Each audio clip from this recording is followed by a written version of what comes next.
dibadda intaba sunni saciid aad aan ugu faraxsanahay inaan muddo dheer kadib is aragno oo aan is helno waxaan rabaa ugu horreyn ballaan ku bilaabo sunni saciid saalax dad badana laga yaabaa inay isweydiiyaan waa hore aad kugu dambeysay sunni xaggee ku dambeeyey ayaan aad u mahadsan tahay inaa igu martaqaada ha noolaato iyo adigana aad kugu mahad celinaa Nairobi hadda aan joognaa meesha hadda joogno waa Nairobi laakiin bulshada waxa waaye waa xamar kulli waa kasoo dadka si ugu soo wada tagan xilligii wariyaasha ay ka wada qaxeen Soomaaliya Nairobi wada yimaadeen Yurub wada yimaadeen markaas dadkii aan kamid ahaa aniga dad badan kulli waxa waaye waa Soomaaliya ligooda yimid markii Yurub Norway aniga markii dambe adiga ugu dambe 13 sano ugu dambeysay Norway ku noolaa way sunni waxaad ahayd nin ciyaaraha aad loogu yaqaano oo dadkii dhalinyarada ah ee Hoon Afrika ku barbaaray kamid ahaa dadka xusuusta codkaaga ee laga yaabo muddo dheer inay ku arag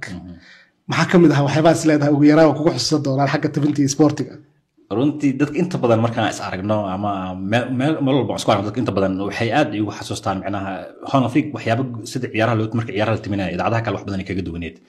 gaar ahaan marka la fiiriyo qaabka ciyaaraha loo tabiyo oo dadka badan idaacadaha kale Muqdisho waxay inta badan tabi jireen kubadda cagta tabi jireen kaliya horyaalada kala duwan laga ciyaaro laakiin markii aan Hoon Afrika shaqeynay waxa kaliya oo sameeyay jireen waxay ahayd macnaha ciyaar walba la tabiyo tennis hadii ahaa lahayd basketball hadii ahaaleed handball hadii ahaaleed kubadda gacanta hadii ahaaleed kubadda cagta hadii ahaaleed dhammaan ciyaaraha marka dadka inta badan waxay xustaan markaan sheegay Maria Sharapova kala aan ka hadlaayo Serena Williams aan ka hadlaayo Nadal aan ka hadlaayo sidoo kale maxaa lahaa Djokovic aan ka hadlaayo waxyaabahaas oo dhan marka ciyaartooydaas oo caan ku ah basketka xidigaha ugu waaweyn ee basketka soo wada kubadda tenniska ah marka soo wada ay ka wada ciyaari jireen marka sheegay sida ay sadka u dhaliyaan ciyaarta 2-6 2-5 6 ay ku kala badiyaan marka dhahay dadku inta badan hadda xiraan waagaas ma fahansaneen laakiin hadda marka macnaha aan aragno muuqaalka macnaha wax ajaa'ib waagaas ma leeyahay saa u sheeginaysa laakiin hadda markaan aragno in ciyaartooyda qaabka tenniska loo ciyaaro qaabka loo kala badiyo iyo macnaha wax adan ugu soo dhacda qaabka u sheegi jirtay sidoo kale kubadda koleyga sidoo kale NBA da Mareykanka marka ciyaaraha tabinino kale iyo LA Lakers iyo marka ciyaarahaas iyo marka ciyaarahaas u sheegi jirnay sidoo kale si ku kala badiyeen xidigooda caanka ah LeBron James iyo Duncan iyo dhammaan markaan sheegay dadku way leeyahay jireen waxa waa Manhattan waxa ka shaqeynaysa maxaa wada kale jireen laakiin hadda marka arkeen waxay jireen waxaas ma nafaansan hadda marka aragno laakiin wixii adaha maskaxdana ku soo dhacay waxyaabahaas runtii aad iga cajiib marka naqshadaas ay naqshad hiwaayadaada sportiga waxaan rabaa inaan wax badan ka weydiiyo si fiican uga sheekaysano laakiin waxaan rabaa inaan ka hormariyo barbaarkaagii adoo nin yar oo dhalinyaro ayaad Hoon Afrika shaqo ka bilowday sportiga akhrin jirtay caanad ku noqotay maxaa hiwaayadaada ka dhigay sportiga kula tahay runtii kubadda cagta ciyaari jiray aad kubadda cagta ciyaari jiray maadaama kubadda cagta ciyaari jiray iyo dadkii aan ku xirnay hareerahayga ahaa oo ciyaartooy badan oo kubadda cagta ah hadii jeeni ahaa lahayn hordhigley aan ku soo koray hordhigley maadaama buur hindi iyo barxadda hoose maadaama aan ku soo koray oo hordhigley aan ka yimid dhammaan dadkii ugu xeersanay oo ciyaartooy waaweyn wada haajiri jeeni wada ciyaari jiray horseed wada ciyaari jiray marka dadkaas inta badan ku dhex jiray kubadda cagta u raaci jiray markay ciyaarayaan oo kale garoonka waa daawo jiray anigana sidoo kale maraan iskaga tuuri jiray maraan ciyaari jiray markii dambe Axmed Jiid markii dambe u soo wareegana kooxo kamid ah koox Al-Ajiib koox la yiraahdo u ciyaari jiray oo difaaca ugu ciyaari jiray marka maadaama aan ku dhex jiro aad ugu dhex jiro ciyaartooy waaweyn oo kooxihii xulka qaranka iyo kooxihii weynaa Soomaaliya kubadda kale hadii ahaaleed iyo kubadda cagta hadii ahaaleed aan ku dhex jiray taas ay hiwaayadada ka dhigtay maadaama dadkii ugu xirnaa milyan wixii ugu xirnaa ay ahaayeen dad sportiga inta badan ay ahaayeen iyo fanka inta badan dhalinyaradu waxay aad u jeclaayeen tabinta sportigaaga oo aad hal qayb kaliya baara qaybo kala duwan oo sportiga aad tabin jirtay xageed ka heli jirtay macluumaadka la xiriira sportiga faraha badan ee dunida ka dhacaya ayaan horta waa runta marka fiiris xilliga anaga aan shaqeynaa hore ku shaqeynaa internet telefoon iska badbaabay internetka la helaa aad u adkaa jiray marka maadaama internet waa og tahay qolkii gaarka ah internetka computer oo li jiray computerkaas macnaha waxa laga update gari jiray website-ka oo Hoon Afrika laga update gari jiray marka antenna iyo Ismaan Black iyo Fidjiri iyo Saadiyo Fidjiri inta meesha Saadi gari baa Fidjiri marka qof walba waxa la sii jiray marka saacad أحمد حبسلهاني معناه تيم تايبل سمايان وحيدها قفل بساعده وليه مركا أنا دك وجوهري أنا جي نيجي دك وجوهري أنتي ما دحيل هراء ساعدها ورا كلا صباح حي هاين لكن إنترنت كليم إنه في الناجر منتي وحيد تي في كان صدق له هرف دي سجرني تي في مركز سبورت صدق له عمل الجزيرة هات أم يس بينها هات أم سي أنا هات سبورت مركز ساسا وقول هدي أهله كوبدا كوليج وكالي عيارة إنترناشونال كوبدا عكت مركز لقى خيبة أو إي إس بي أنكي سوبر سبورت إنت بدن عيارة كوبدا عكت كدا وجرني لكن مركز اللي هذا تنس كي إم بي إي دي سي أنك إنت بدن تبي جري أو إي إس بي أني صدق له حيلها عيارة أو سداس kala marka halkaasna inta badan warbixinada TV-ga iyo internet kool isku daraan inta badan ciyaaraha kala jirnay internet kan aad u adka ma la heli jirin bas lagu adka si lagu helo xataa lafti warka laakiin saacad oo kala heli jirnay oo qof walba la sii jiray soo ugu macnaha ugu helo warbixin internet dhexdiisa marka dadkana waxay la soconayaan mar walba ciyaarihii dhacay oo si wanaagsan inta badan waxaan sameey jirnay oo kale hadda markii horyaalada la ciyaarayo kale inta badan ciyaar habeenay dhici jireen ama galabtii dhici jireen oo kale marka natiijooyinka dadku ma ogaa jireen meel ka dhigeystaan kale ma jiri jireen internet ma jiri jireen hadda wax walba telefoonka ay ku jiraan horaa ka ogaa kartaa laakiin xilligaas way adkeed marka dadka anaga inaga sugi jireen marka waxaan sameey jirnay subaxdii kale warka alisidii halka sac marka koob soo galaayo kale subaxda inta imaana ciyaaraha update ku sameey jirnay doorkiina ayagoo faahfaahsan inta badan sameey jirnay ciyaaraha wax kala weheliyay markaan u imaado shakhsiyadaada sunni wuxuu ahaa nin dhalinyaro oo mataqaanaa sida u xiirto iyo timaha kalar u marsan yihiin maxaa saabay kugu lahaa yaa saabay kugu lahaa waqtigaas runtii xamar waa ogtahay ayaan la aada ugu warhaysaa dadka xilli waxa aan sameey jiray xilligaas qof sameey jiray ma jirin macnaha tinta haddii la tidcanayo tinta qofka ugu horreeya tinta dacdo xamar ayadoo tinta la tidcanayo tinta tidci jiray ayadoo kalar la marsanaa tin kalar marsan jiray ayadoo katinad qof qaata uusi jirina katinad qaada jiray marka waxa aan ku ahay xamar lagu yaqaanay heedo inta guduud iyo hajirta inta cagaar iyo hajirta inta kalar kale iyo imaan jirta yaad ku dayin jirta marka maxaa saabay kugu lahaa والله سامين انت بدن فنك وكله ادب waxaan u dhex jiray macna marka laga soo kubada cagta ama sport marka laga soo tago inta badan waxa aad ugu tixnaa jiray heesaha iyo macnaha iyo dadkan inta badan heesaha inta aad ugu tixnaa jiray marka maadaama aan hees fanki iyo sportiga is kala maarmeen oo isku wax isku dhex jiray inta badan yihiin inta badan macnaha fankaas inta badan aad u daawo jiray ciyaartooyda caalamka oo kale inta badan way sameey jireen hada dadka ugu saameynta badan Ronaldo Liman la jiri jiray aad u caan oo haya jiri Baggio oo kale qaabka tinta u xiirtaan ciyaartooygaas waaweynka oo intooda badan caan ka ahaa inta badan runtii markii wixii laga arko kale laakiin dadka xamar ma sameey jirin laakiin aniga waxyaabo tasiilaad qof walba waxba u sahla marka inta kastoo ay jirtaan macnaha bulshada qoyska ku soo dhex kurtan way jiraan say ilbaxnimo u leeyihiin iyo sidaas kugu mashquuleen iyo dad qaarkood waalidkood ma sameey karaan sababtoo waalidkood iyaga ka baqaay marka waalidkii aan ahayn dad oo mayl adigoo sidaas oo kale ah taas macnaha runtii ay saamaxdaan dhigi karaa in waxyaabo badan oo dhalinyaro badan isoo xilliga sameey karaan aan sameeyo yaa ku sidca jirtay ma tidacata kalarka kali doonaa horta waxaan ka tidca jiray gabadha ka tidca jiray magaceedina hadda sheegay mar rabo gabar bulkeer laha jiri jirtay oo ku lahayd ii sheegay isgoyska baar waxay ku lahayd carwiidka ka baar waxay ku lahayd marka baar waxaan tagi jiray gabadhaas aan la balami jiray oo waxay jiray marka bulkeer lahayd marka xiliyada ay faraaqada taw shaqada badan aysan jirin ay jirtay inta badan iyo marka waa wixii jiray waxaan jiray waa ku socda waxaan rabaa saasaan aan rabaa kalarna ii sameeyay ii marisaan rabaa iyo tinta ay tidcadaan aan dhigi jiray marka okay waa xiliyadaas camal ii ma wadi jiray inta badan subaxdii kale inta badan galabtii duurkii inta badan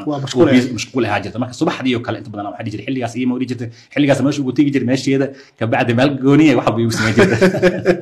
kalarka timaha xagee kiri jirtay kalarka timahayga runtii Falastiin Axmed Xaaji oo wariye asoo shaqeynaa wariye asoo shaqeynaa qof aad aan saaxiib u ahayn inta badan kalarka iga caaway dubi aajirta markii dubi timaaday kalaradii waxaas inta badan hatta kanada isticmaal jirta iyada askale inta badan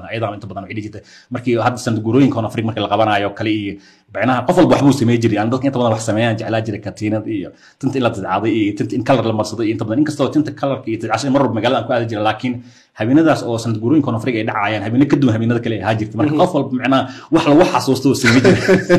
katiirada marka Falastiin askari katiirada kala aadiyada oo qof aad isku dhina saaxiib aad oo jecelahay waqtigeeda waxa waqtigaas marka laga hadlo dhaqankeena Soomaalida waa taqaanaa inkastoo hadda markii dibadda la joogo ilmaha dhalinyarada ay iska jecel yihiin inay hiwaayadooda raacaan ay iska jartaan timaha oo ay waxa iska jecel yihiin hadda nin weyn noqoto wixii waa ka tagtay hadda cid kugu bakarayso timaha hadda ma dhacay hadda inaan sameeyo sababta qofka marka yaranta wax ku soo sameeyay oo yaranta marka wax ku sameeyay weynaanta marka gaarto uma leeyahay qof walba waxa muddo dad hadda aragto weynaanta wax ku sameeyay yaranta ku soo sameeyay marka waxa dhacaysa yaranta hadda wax walba soo sameeyay dhalinyarada wax walba ku soo qaato weynaanta marka maraysid waxa wax badan u baahan inaad sameeyay laakiin dad hadda waxa arkaysa ayagu waa weyn wax walba marka waxa xilligaas soo qaadan inta badan la dhihi karaan culayska bulshada marka iga sheekay sports ahayd oo dadku ay idaacad ka dhageysan jireen oo min sport shaqeeyay haddana qaabkaaga labiskaaga iyo qaabkaad u eg tahay bulshada horta inta badan waa og tahay xilliga hadda la jiray xilliga anaga shaqeynayna 2000 iyo wixii 2003 2004 xilliga hadda la joogo aad farq weyn u dhaxeeya hadda wax walba waa is qofka in la aqoodo aad u fududahay sababtoo internet ma waxa jira Facebook jira Twitter jira wax walba social media oo dhan hadda qof walba in la ogaado way fududahay qof dadka caanka oo dhan khadiiska maray hore laga soo qabanaa laakiin anaga waasna ma soo qaban karin macnaha idaacadan ka hadla jirnay kaliya iyo qofka kaliya oo Afrika oo TV ugu jiro TV maadaama ciyaar iyo barnaamijyo kale aan ka akhri jirnay qofkaas kaliya aan ogaa jirnay marka dadkaas oo Afrika ugu jirana way yaraan dad tirsamay ahaayeen macnaha ma la soo laakiin inta badan dadku waxaan ku kulmi jirnay ciyaaraha kubadda koleyga hadda ahaa jiray luujin aan ku kulmi jirnay iyo maxaa la lahaa garoonka wiish oo kale hadda iyo stade muqdisho oo kale iyo banaadir stadium oo kale iyo stade muqdisho inta badan laguma ciyaari jirin laakiin xilligaas inta badan waxaa lagu ciyaari jiray iyo garoomadan kale oo ramadaanka la tegi jiray shiirib kale iyo qudxaali iyo garoomada inta badan aan tegi jirin inta badan laakiin inta badan dadku halkaas nagu arki jireen markii sababta waxaa la jiri qof tartanka kaba xujiya sunniya imaanaya la jiri markaas dadka dhan meesha kusoo wada xoomi jireen marka dadkaas oo kale inta badan xilligaas waxaa muddo sida dadka aad ugu mashquulsan yihiin qofka timihiisa iyo dhaqankiisa qaabka waliba dadkaas intaas badan saas lagu mashquuli jirin dadkaas waxaa muddo aad may uga bixsan dadkan miya adoon ma garanayo dadkaas waxaa muddo aad runtii lagu mashquuli jirin qaabkan u dhaqan iyo qaabka dadku u libistaan iyo dadku waxay ahaayeen dad iska caadi ah iska normal ah hadda dadka jooga aad uga ilbaxsan ay ahaayeen maxaa keeni kara waqtigaan ama ka mashquul badan ma waqtigaas dadku busy ahaayeen waxaan dhihi karaa dadku inta badan dadku qofka waxyaabaha dadku ay xiiseeyaan inta badan ku mashquuli jireen maahan dadka shakhsiyadoodii iyo aad uga mashquuli jirin aad markii maxkamadaha ay bilaawdeen dadka la bilaabay in lagu mashquuli imaahne intii wixii ka horreeyay oo dhan dadku aad ku mashquuli jireen garoomada iyadoo la tagayo qofka ugu mashquulay dadka waa kugu salaamayaan waxa waa ku marxabeynayaan ugu soo dhaweynayaan qof wax ku dhahay maxaa waa saa u labisan tahay maxaa waa saa u xiiratay sida kalarka masan tahay qof dhihi jira male wallahi anoo garoomada dadka dhan garoomada la wada buuxaan wada tegi jira inta badan qof igu mashquuli jiray qof waxaas maxaa saan u sameynay saana u labistaa qof dhihi jira malahan xataa guruwa iyadoo aan tagay xataa ciyaari 2010kii anoo guruwa tagay xataa dadku isku mashquuli jirin waxa waa dadka 2010kii hadda iyadoo ah dadku aad ugu mashquuli jirin inkastoo 2012kii inta badan Soomaalidu ay ku soo biireen social media dadka inay ku mashquulaan iyo waxyaabo badan dadku ay ka hadlaan ay bilaabaan laakiin wixii ka horreeyay oo dhan dadka saas dadka ugu mashquuli jirin sidaas sunniyo ku heshay shaqada Horn Africa shaqada Horn Africa su'aal aad u muhiim waaye marka hore STN ka shaqeynayay 2000 ay ahayd 2000 STN ka shaqeynaa marka hore inkastoo xoogaali wax ku soo qori jiray oo dhiman macnaha yar dalmar loo qoraa ka ahaa teebkiisa macalinka ahaa marka teebkiisa maadaama macalinka ahaa waxaan bilaabay inaan wax qoro wargeys xoogaal wax ku qoro warbixino kala duwan ka bacdi STN aan ku biiray STN markaan ku biiray macnaha Horn Africa marka waxa dhahay wariyaal badan la qaadanaa markii la furay Capital Voice la bilaabay marka dadka soo wada codsadaan ku jireen dad badan ahayn marka aniga Cabdirashka iyo Cabdullaah Codka saddexdaas aar loo qaatay macnaha Capital Voice ina sportiga Horn Africa iyo Capital Voice iyo television saddexdaba waxa la qofkii saddexdana tartan wada galay marka saddexdeena ahayd wixii tartan kale waxa la imtixaan wada galaysiin qof walba warbixinta marka maalin walba diyaari jirnay marka qof walba maalin ku qornaa aniga maalin ku qornaa Cabdullaah Codka maalin ku qornaa Rashka maalin ku qornaa marka sidii ayadoo oo sameynana warbixinadii markii adiga muddo toddobaad camal aan wadnay qof walba uu diyaarinaa marka qof walba asoo wixii aniga inta badan TV-ga tagi jiray warbixinta ka soo qori jiray ayagoo warbixintooda wada ay imaan jireen wax walba meesha ay ka diyaar jireen marka tartankaas aan saddexdan isla wada galnay ka bacdina tartan markaan wada galnay qofkii ugu dambeeyay oo markii loo qaado codka wariyaasha Axmed Cabsalaana ashir gudoominaya waa ogta subaxdii markii wariyaasha shirka ay soo dhabeeyay idaacadda soo wada xiro dhan waxa la sameeyay jiray shir gudoon la sameeyay jiray barnaamijyada looga hadli jiray waxa la qabanaya maantaas waxyaabaha looga hadli jiray marka kulankaas macnaha Axmed Cabsalaana gudoomiye wariyaasha markaas oo wada fidhiyo dhan waxa la saddexan qof macnaha tartan galnay intaan tartankaan ay wada galeen yaa u coday lahaydeen in saddexdan qof midkood la qaato codayntaas codeeri anigu ku qaadamo codeeri hada ugu cod badiyo markaas daraadada shaqada Horn Africa ku xalay saaxiibada kale inta hal qof laga reebo wax kale ma la reebin baa qof kale laga reebo intii markaas fadhiisay codeeri ana ku helo codka labadu kale waa maxaa halkaas ka bilowdo marka shaqada ugu horreysay Horn Africa qabato shaqada Horn Africa ugu horreeyay waxay ahayd sportigaas la ahayd sportiga la aqriibo markii ugu horreysay waxay ahayd sababta marka horena barnaamijyada ka soo deerinayna maxna Capital Voice Horn Africa wada qaadanayna marka wixii markii kool ay qaato haas la qaatana waxay ahayd waxaan bilaabay maxnaha sportigan ka bilaabay inaan magaalada warbixinada ka keeno oo sportiga aqriyo iyo sidoo kale barnaamijyada inaan diyaariyo oo aan ka sii daayo maxaan lahaa aniga iyo Mahad iyo Faarax iyo marka dadka ugu horreeyo oo ka shaqo bilaabay aan Capital Voice iyo Baaka iyo barnaamijka xagga inta lagu soo wareejiyay asagana Capital Voice loo soo wareejiyay marka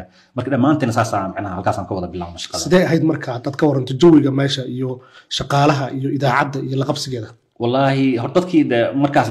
dadkii aniga ugu macnaha aan dhihi karo level ahaan dadkii markaas xilliga ka shaqeynayay shiil iyo dadkii dad baawina meesha ka shaqeynayay macnaha farxaan iyo dad badan oo heer ahaan macnaha iga sareeyo caan ka ah Muqdisho oo idaacadaha Muqdisho ka soo wada shaqeeyay raadi Muqdisho ka soo wada shaqeeyay inta badan Horn Africa badan ka wada shaqeynayay aniga iyo dad yar oo kooban macnaha waxa la dhihi karaa oo dadka aan macnaha oo senior ka aan ahayn marka aad iyo runtii muhiim igu yahay sababtoo ah dadka aqoon badan oo ka seniorsan oo ka macnaha markaa la falgashid oo la shaqo bilowdid waxaa ka helaysaa waayo aragnimo oo waxaa ka helaysaa inta badan waa lagu saxaa marka runtii waxay ahayd waayo aragnimo aad u wanaagsan aad jawiga wuxuu ahaa mid aad u wanaagsan oo ahaa soo dhaweyn wanaagsan dadku inay dadka ka caawiyaan waxaa sameey waa lagu tusaaleen waxaas kala sameey saas u sameey marka runtii waxay ahayd wax aan qiyaas karin jawi aad u wanaagsan oo ahaa oo aad isu dhaweeyo ahaa wariyaal haddii ahaa lahaayeen farsamayaqaano haddii ahaa lahaayeen sabaax iyo aad ugu xasuustaa iyo shariifkii iyo dadkii marka xilligaas aan wada joognay marka malama qiyaas karin runtii sababtoo dhammaantood iga waayarsan oo iga macnaa amda ahaan iyo waay aragnimo xagga saxaafad markii la intaba iga wada sarreeyay ahaayeen magaca sunni saciid saalax xagga ka yimid sunniyo dadka qaar way isweydiiyaan magaca isku aadan aad u malaysid in la samaystay magaca runtii anaa samaystay ayaan waa sax su'aal aad muhiim ah waa dadka inta badan waa xataa waa magacaan sa u samaystay dadku inta badan markii dambe waa la isbartay oo aad la isbartay inaan magacii qof walba wuxuu dhahaa magaca maxaa u samaystay beenta maxaa u samaystay qof walba marka